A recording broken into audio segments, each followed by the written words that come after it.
There's another way of representing it. The dragon of chaos stands for the potential that surrounds us. Inside of that, there's the unknown that you actually come into contact with, right? That's the unknown as it actually manifests itself in your world as something you don't understand, instead of just the potential for that. Because we say, look, you know perfectly well that as you're sitting here, there's all sorts of things you don't know everywhere. But where are they? Well, they're not manifesting themselves at the moment. They're only in potential. But we could have a discussion that became argumentative. And then all of a sudden, it would be as if emissaries of that unknown had entered the space. And that's the unknown that's defined in relationship to what you know. That's what you actually experience, instead of it only being potential. It's a tough thing to get because they're both unknown, right?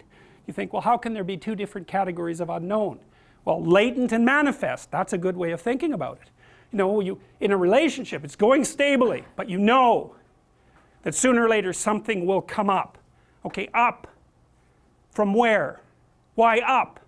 Well, from beneath. Well, what do you mean beneath? Well, it's from your complex. The person you're in a relationship with is complicated and complex. That's implicit in you. It's inside your conceptual structure. That's a way of looking at it.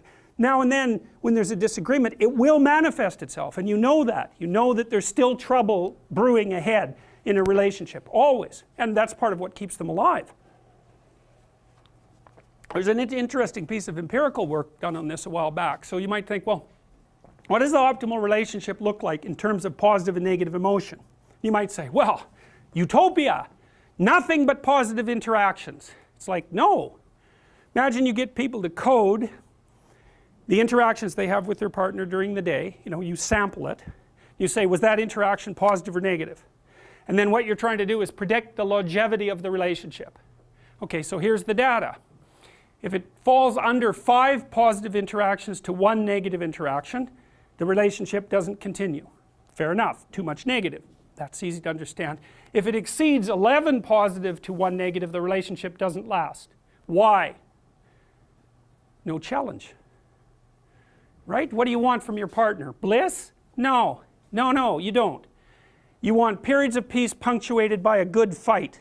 And because that means you respect them, it means you have something to offer each other, and it means that you're both growing.